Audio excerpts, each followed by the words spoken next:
उत्तर प्रदेश में योगी सरकार इन दिनों अवैध धर्मांतरण को लेकर एक्शन मोड में है। सरकार की नजरें अब जलालुद्दीन उर्फ छांगुर बाबा पर टिकी हुई हैं, जो हाल ही में सुर्खियों में आया है। ईडी यानी प्रवर्तन निदेशालय के रडार पर चल रहे छांगुर बाबा पर कई गंभीर आरोप हैं, जिनमें सबसे बड़ा आरोप है पाकिस्तान से आर्थिक मदद हासिल करने का।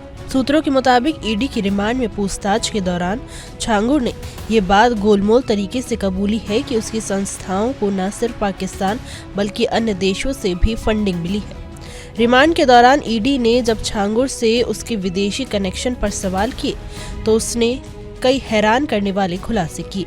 खासतौर पर दुबई को लेकर उसने कहा कि वहां उसके कई मददगार हैं, जिन्होंने उसकी यात्रा के टिकट से लेकर ठहरने तक का इंतजाम किया। छांगुर बाबा ने यह भी दावा किया है कि उसे करोड़ों रुपए की फंडिंग मिली है, जिसका उपयोग उसने गरीबों की मदद के लिए किया। लेकिन जब ईडी ने पूछा कि वो हर बार दुबई यात्रा में नीतू नाम के महिला को क्यों साथ ले जाता था, तो उसके नाम पर ही संपत्तियां क्यों खरीदी गई, तो उसने कहा कि नीतू धर्मांतरण का प्रचार कर रही थी और उसने ही उसे इस्लाम धर्म अपनाने की ट्रेनिंग दी थी। छांगुर का ये भी कहना है कि उसने किसी को जबरन धर्म परिवर्तन नहीं करवाया। उसका दावा है कि उसका मकसद केवल अपने धर्म का प्रचार करना था, जिसे वो गलत नहीं मानता। हालांकि ईडी इससे सहमत नहीं है और पूछताछ का दायरा लगातार बढ़ता जा रहा है। छांगुर की दुबई की संपत्तियों का ब्यौरा ईडी ने जुटा लिया है, जिसमें से कई पहले ही यूपी एटीएस की टीम की जांच के घेरे में आ चुकी है। अब इस केस में एक और नाम सामने आ रहा है, नवीन रोहरा। ईडी का मानना है कि नवीन को छांगुर के कई बड़े राज मालूम है। यही वजह है कि ईडी ने कोर्ट में नवीन को रिमांड पर लेने की अर्जी दाखिल की है।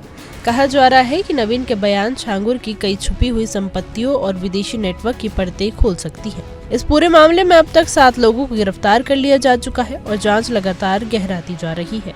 छांगुर की रिमांड अवधि आज खत्म हो रही है, लेकिन ईडी आज भी उससे कई अहम बिंदुओं पर पूछताछ करेगी। माना जा रहा है कि आने वाले दिनों में इस केस से कई और चौंकाने वाले राज सामने आ सकते हैं, जिससे अवैध धर्मांतरण का यह नेटवर्क पूरी तरह से बेनकाब हो सकता है।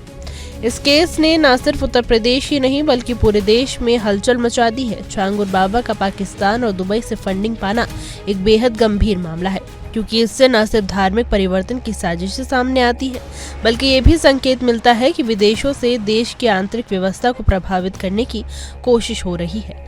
सरकार और जांच एजेंसियां अब तक ये पता लगाने में जुटी हुई हैं कि फंडिंग का असली स्रोत क्या है और इसका इस्तेमाल किन किन गतिविधियों में किया गया है। ईडी इस मामले को टेरर फंडिंग के एंगल से भी जांचने की तैयारी कर रही है। इस पूरे प्रकरण में धर्मांतरण से जुड़े गिरोहों पर फिर से बहस छेड़ दी है। सरकार की सख्ती के बाद अब ये सवाल उठ रहा है कि क्या देश में कुछ लोग धार्मिक भावनाओं का फायदा उठाकर विदेशों से पैसे लेकर एक संगठित नेटवर्क चला रहे हैं?